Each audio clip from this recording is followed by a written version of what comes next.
Hello there, Pursuing Freedom friends. Thanks for tuning in today. I'm your host, Erin Bradley. And if it's your first time here, you are in for a special treat. I have Veronica Kissling here, and she's tuning in from Costa Rica right now. And she's living in Costa Rica, Miami, all over the place. But ironically, I met this bright light of a human being in San Francisco not too long ago. And I literally met her. And within 5 minutes, I said to her, I don't know, I need you on my podcast. You have to be on my podcast. And so it's taken a few months to get to this moment of recording this. And we could barely get to hitting record because we are just chatting it up like nonstop over here. We could be talking for hours. She is so aligned with the philosophy of pursuing freedom. So, a little bit about Veronica is that she's a purpose and mindset coach helping business owners break through limitations, align with your true purpose, and build businesses that feel good as they succeed. So, already, if you have been a longtime listener of Pursuing Freedom, you know why we have her on the show. So, she's the creator of Empire Accelerator Method, and she combines neuroscience, spiritual wisdom, and high level business strategy to help entrepreneurs scale with ease. So again, I am sure that you know why I have her here. I'm going to stop wasting my words and let Veronica introduce herself. Thank you so much for taking the time, especially while you're back home in Costa Rica, to get on the show and be with us today. I'm so excited to share your story and your wisdom with our audience. Thank you so much for being here, Veronica. Thank you for having me. I just remember meeting and I was like, her outfit, I was like, yes, the energy I want to be around. And that's how we started the conversation. It's so good. I love being here. Thank you. Yeah, so give us a little bit about your backstory and how you came to the coaching business that you have and your passion for inspiring folks to live with purpose and design the businesses that align with their life. It's so beautiful and I want to hear the backstory so that the audience can get to know you a little bit and then we'll start to dig in from there. Yeah, so I'll go briefly into the backstory, but it started when I was 12 that I knew that I wanted to empower others. I wanted to create an empowerment foundation. But back when you're 12 years old, I was like, well, how do I do this? My aunt was part of the Hillary Clinton Foundation and she brought it to Costa Rica. So I was like, okay, I have some kind of action steps. But that didn't happen. We completely disrailed and continued to live our life for external validation, trying to prove my worth, trying to prove how smart I could be, how successful, how I could climb the corporate ladder. And that took me to a different path until one day I woke up. I was full of acne. I had borderline cirrhosis. And my body was just breaking down and I just wasn't paying attention to it. And my doctors told me if you're either going to change something or a choice is going to be made for you. It's not going to end well if you go down this path. And I said, you know what? Over the holidays, it was New Year's. I said I decided I was going to quit. And I decided I was going to quit my life. I had just quit my relationship recently. And I just said, you know what? Let me go live in a different country. Let me just go do nothing and have no plan. Right now, the only thing that I'm doing is I'm studying high ticket sales. So I was like, so let's continue to study. How is it that you even sell? Mind you, I never became a good salesperson, but that wasn't the path for me. But it was kind of that certainty that I could grip on because I wanted a life of freedom. And what freedom meant to me was doing the things that were in my heart. It wasn't about living all over the world or about being an entrepreneur, which since I was a little girl, I always wanted to have my business. If you were to ask me as a kid, what do you want to be? I was just like an entrepreneur. Grew up in a family of entrepreneurs. And how I came to my business was in all these years that I didn't have my business, I would help my friends with their own businesses, right? Like, oh, you have this brand, like, how can we take it global so that you can move to another country? Or, okay, you don't like your spot, how can we redesign that? And so one of my friends, she's like, you know what? You don't have a job right now. Why don't you just help me out with my business? And I was like, okay, and I'll pay you for it. I'm like, okay, I can kind of see a possibility. And she was the one that introduced me into ontological coaching. And then from there, I brought in what I've always been obsessed with, which is, Ikigai, your purpose, all the Japanese wisdom. And I decided to bring the neuroscience because I was always so like keen about psychology, like neuroscience, how the brain works. I was a very science girly, zero spiritual. Like I was atheist, borderline agnostic, and my life I've realized that that's what it's been. It's about bridging those two gaps and being able to be like Okay, you are agnostic. Let me see how I can make you spiritual. You're spiritual. Let me see how I can make you agnostic. And it's about bridging those two things. And that is how I now came to do my coaching, which is very ancient wisdom, Kabbalah focused, with bringing all the neuroscience, because we also have to get the brain on board. So let's unpack this a little bit because you talked about some things that I am familiar with, like Kabbalah and Ikigai and neuroscience, but some of our listeners may be listening and thinking, what the hell is she talking about? And some of them are listening, and if they've been listening a long time, I know some of you out there are thinking like, oh yeah, I'm into this. Like, let's dig in here. So I would love to hear from your perspective, what does this journey look like of learning? And also if you can unpack some of this in case there's someone listening who is listening to a foreign language, which some of it actually is, like Ikigai, which is, I think, is Japanese. So Yes. yeah, let's talk, dig in a little bit, and let's take it down to like the kindergarten level. For sure. Let's start with ikigai, right? Which is really like you're just it really means your reason for a living. Like iki and guy, the that word stands on itself for a life worth living. So life is iki and guy means worth living, right? So that is really where we start. It's about finding what would make your life worth living. And then if we go more to the spirituality, right? Kabbalah speaking, that is ancient wisdom. That is agnostic to all religions, right? It doesn't matter what religion you believe in, there is a spiritual nature to it, right? There is a higher power, a creator. There's the laws of the universe, laws of physics that I think we've all heard of, right? Let's say like that of attraction and what you speak, it comes to fruition. And I know that we've heard this in different concepts of, for example, in science, like what you speak comes to word, right?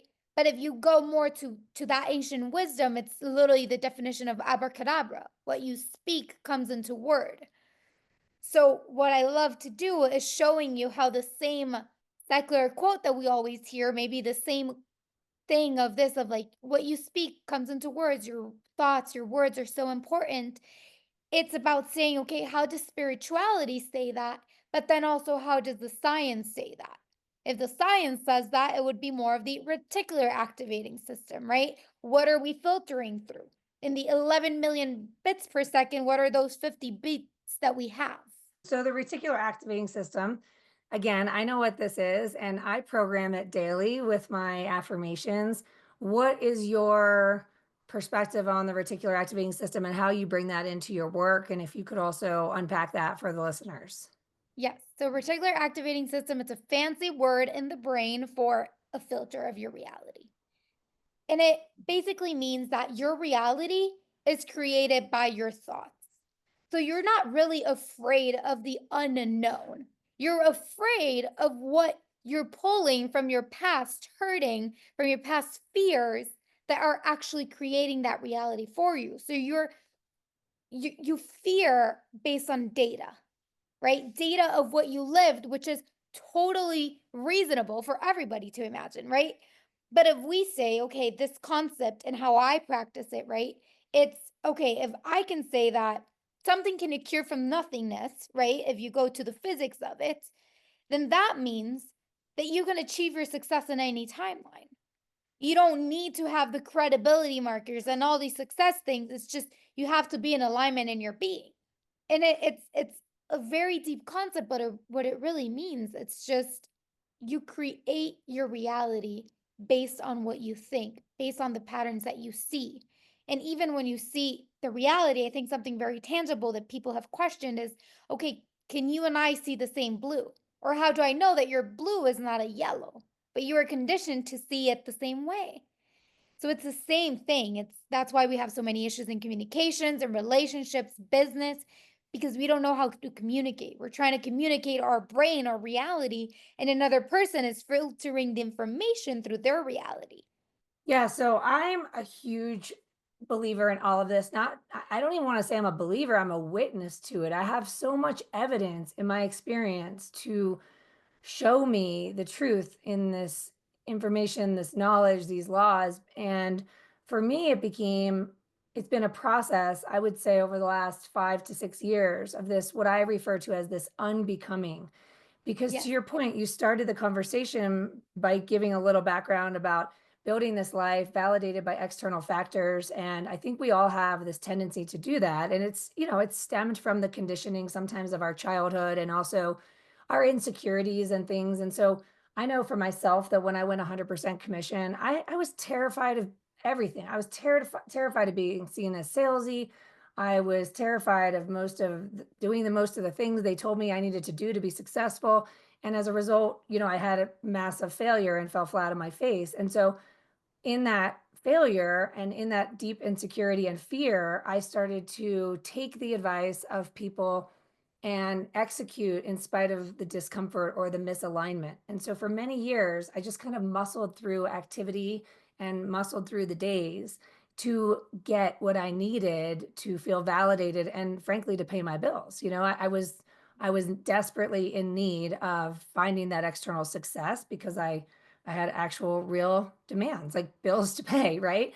And I Yeah. got lost on that hamster wheel for a long time because even when the money was amazing, which far exceeded my own expectations, I then felt like I just had to suck it up and survive it. Like, I'm so lucky to be making this money. And I persisted in this misalignment. And it wasn't until I don't even know when I kind of started to wake up, but probably around 2019. And I remember going to this training and they were telling us about affirmations. And I started writing my goals every single day. And I remember I'd be writing them, 25 times. And I started to awaken to these ideas, these impulses that would come to me. And it might just be the name of somebody to reconnect with, or an idea around an event I might want to host, or something I could do to move the needle towards my goals. And Mm. initially I remember telling my brain, like, shut up, I'm trying to do my affirmations over here. And then I started to realize that this was the success of programming the reticular activating system. So as I continued to put attention on a reality I'd never experienced to date, I started to notice or receive ideas. And when I would act on those ideas, I would just jot them down in the margin as I continued to write the affirmations. When I would act on those impulses, these unscripted opportunities would occur or these doors would open and I started to experience miraculous transformation, Mhm. exponential growth in the direction of the goals that I had set for myself. And Yeah. it started to get me really curious because even though I started to see my business grow at a rate far faster than anything I'd ever experienced before, I was also committed to that Ikigai. I was unwilling to compromise what I felt was a life worth living in exchange for this growth. And it was a real wake up call because it became apparent you can have the best of both worlds. You can live a life worth living, Mhm. fueled and financed by this business that you've designed from within. And so I remember I skied 75 days that winter. I took 5 weeks vacation that year, but I more than doubled my business and achieved a level of success that again exceeded my expectations. So I share this story for the listeners to kind of bring this concept into how it shows up in the way we run our business, Yeah. because I was able then to start to get curious about this and experiment with it, right? And really start digging my teeth into it further, that we don't need to be stressed and overwhelmed and overcommitted and trading our sanity for this external success. I don't want to be talking, this is your show, but I just wanted to kind of translate how this science, this neuroscience and the spirituality has shown up in my own life and business. And I'm curious, how has it worked for you to help you shift from the former identity that was validated by external factors to the place you are now? And then how have you seen it show up or work, I guess, right, effectively for those that you work with, that you coach? I just want to take also a moment just to acknowledge that, the alignment that you were living in was literally showing up in your reality. And you had to actually work less and more with ease in order to bring more results, which is kind of intuitive to us, right? Because of data, right? Everything is based on data. And to get to your question, I would say in every area of my life, I've really seen it. That is, opportunities that have come to me even before I thought I had the credibility markers or things that opportunities that I wouldn't think I wouldn't get for 5 years of working with corporations. And it was just because of the person that I had become and what I was doing, that even though in the corporation they literally told me, because of your age, we wouldn't actually bring you, but because of who you are and what is it that you're bringing and doing, the way that you bring it, then that's your credibility marker. And it's such an a testament that doesn't matter who you are or what you do, is just who you be, to put it that way, like your being. I think opportunities in my business have been that way. And then even like on a personal level, I know that, for a while I struggled with my personal image, and I think a lot of female can relate, and even male. This thing about the body. I learned that I had to start loving it at that point, opposed to waiting to be whatever I wanted it to look like, so that it could happen, because I love my body and I love myself now equally as much as 25 pounds ago, as 30 pounds ago. Why? Because I learned loving in the place that I am. And I think it's what you said, right? Sometimes you were earning way more money than beyond you imagine. You were still like, well, why do I feel hollow? Why do I feel unfulfilled? And it's that place where we're not yet where we're meant to be. And there's things of ourself that maybe we have to work through, or ideologies, or maybe it's concepts, right? And it's when you start aligning yourself in these different things of what do I want to believe, that's what you start to experience. So how do we take it down to a tactical level if someone's listening and says, like, this sounds amazing for you and for Erin, but I don't know how to get there because I'm so overwhelmed by the problems I'm facing or the stress I'm experiencing, and I don't know how to focus on anything but what I don't have or what I don't like. How do we make that shift? I think this is the deepest work of all. And I'm curious, how, like, I think people listening are wondering, like, God, that sounds so good, but how, right? Like, I need this, but how? I say that there's two things that you can do. The first one, which is the biggest thing, that if somebody asks me, like, what is one tip or one thing that you would want to leave people with the world, is the radical responsibility that you have for yourself. I think, when people say, for example, I get pissed at someone, right? Or something personal happens, it gets me angry. And most people will blame it on the other person, right? Saying like, "Oh, it's because they don't understand me. It's because of this, that, that." And it's like, why don't you ask the question instead, where have I not been clear? Where have I not put my boundaries? What am I trying to filter to justify why I haven't made myself responsible for that? Where can I generate a new agreement, a new boundary? And it's, instead of trying to blame it on everybody else, how can you make it about where you can start doing an action and stop being like completely honest, like stop victimizing yourself and start taking responsibility? 100%. It's such a huge topic right now in this real estate market we've been in for the last couple of years as we're recording this in 2025, is that you could have a conversation with two people that have been in the same business for the same amount of time, and one is really having a hard time right now and the other one is just absolutely thriving and having their best year ever. And so when you talk to some that want to point their finger at these external factors, which could be a myriad of things, and to your point, it's like, well, let's talk about the way you're showing up in your day and in your life and in your business. Because when you're so focused on the things you can't control, it becomes very paralyzing and debilitating and gets in the way of your ability to execute in spite of things you can't control, right? To make decisions, to choose to show up differently in your business, maybe to get more innovative, to get more creative, to get more connected with individuals that could change the trajectory of your life and business. And then you talk to the people that are thriving and they just have their blinders on. Like, they're not even mentioning things they can't control. They're only talking about the things they're doing and that they are controlling. And it comes from within, right? It's like an inside out game. It's all about what you focus on, right? It's back to the reticular activating. And I work with a lot of real estates, and sometimes these people make six figures commission, but they don't know where they're how they're going to pay their kids' school the next month. And it's because of that, right? Sometimes you can make all this money, right?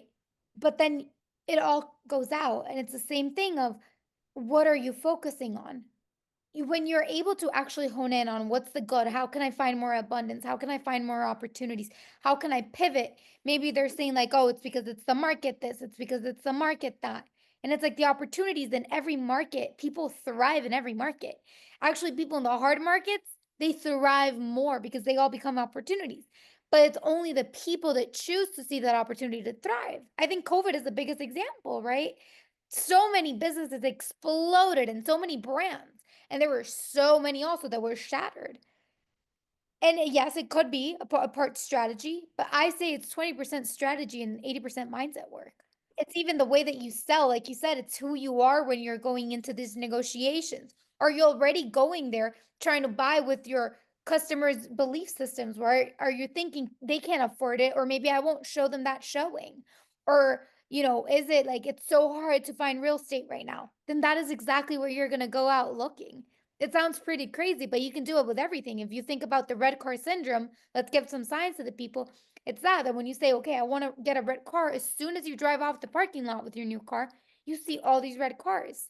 So I think it's such an important point that you brought up. It's about taking full responsibility, full radically, and it's like, what can I change? Because the only thing we can change is that which is in our control. So here's a big question for you. When you meet someone who's chronically in victim mentality, do you believe, I guess this is a personal question, do you believe everyone has the power to change their choice of Yes. thoughts? Yes. I think it's a habit. Somebody that is in that negative mindset is just a habit. How do I know? Because I've been there. Overthinking is also a habit. All of these things are just habits. What are habits? Things that you do on a consistent basis. Why don't you just say, like, Veronica, stop? Not that thought, right? Stop yourself. Same as you would stop a little kid from touching that hot stove and saying, sweetie, no, don't do that.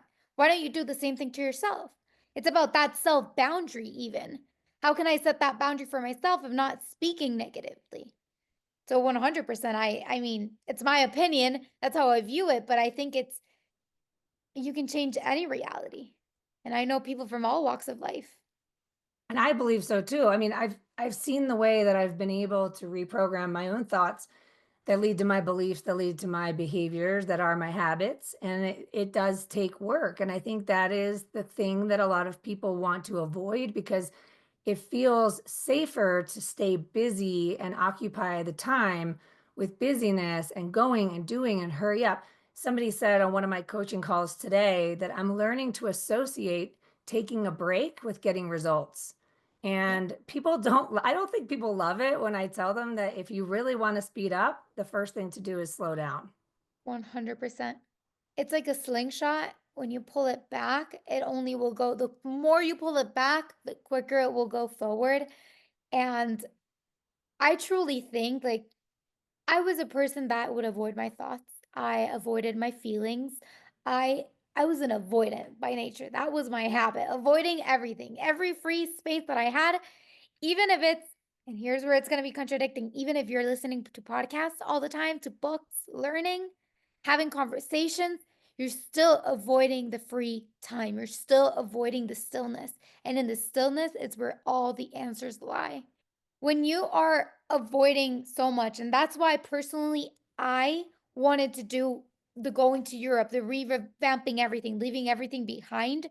It wasn't so much because of the identity, but because of the level of white space that I needed because of that exact reason that you said. I had lived all my life clogged up and doing that I had not done anything in being.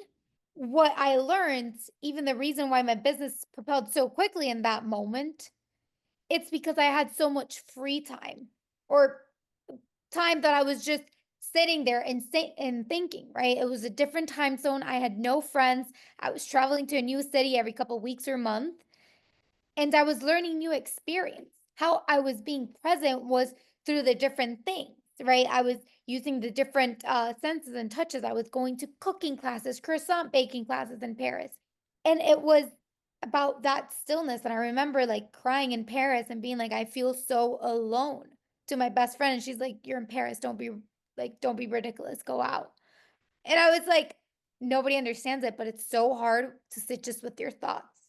It is, again, the most important thing. I had a mindset coach one time that challenged me to not read a single book for 3 months Yeah. and to not listen to podcasts when I walk. Just Wow. go and walk and be in silence, or grab a pen and a journal, listen to a meditation or do a breath work. There's so many different apps and on YouTube and things to just get quiet. And for me, I like the breath work because it guides me and it keeps me centered on the breath, where sometimes my mind can get carried away.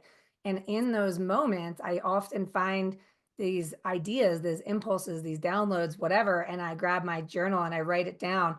And sometimes it's crazy. We talked about this morning. It's like I'll write someone's name down and then knock it around to calling them and then get an email from them the next day or a DM from them. And I'm like, did I summon you with my, did I With your call you to me with my meditation? I don't know, but it is kind of wild. And, I think a lot of people that they're stressed and they're striving and they're so focused on that, the external, like what should I do to get what I need, and how Mm, do I go, and then not enough hours in the day, or like when do I give myself permission to pause, and all of these things. And it's like, man, if I could get more people to slow down in order to speed up and to believe in the slingshot, because I've proven it to myself as a former workaholic, racing yeah, on the hamster wheel forever, always wondering, when will I taste the feelings of ease and peace and freedom that I thought I was seeking when I took this leap of faith to be self-employed.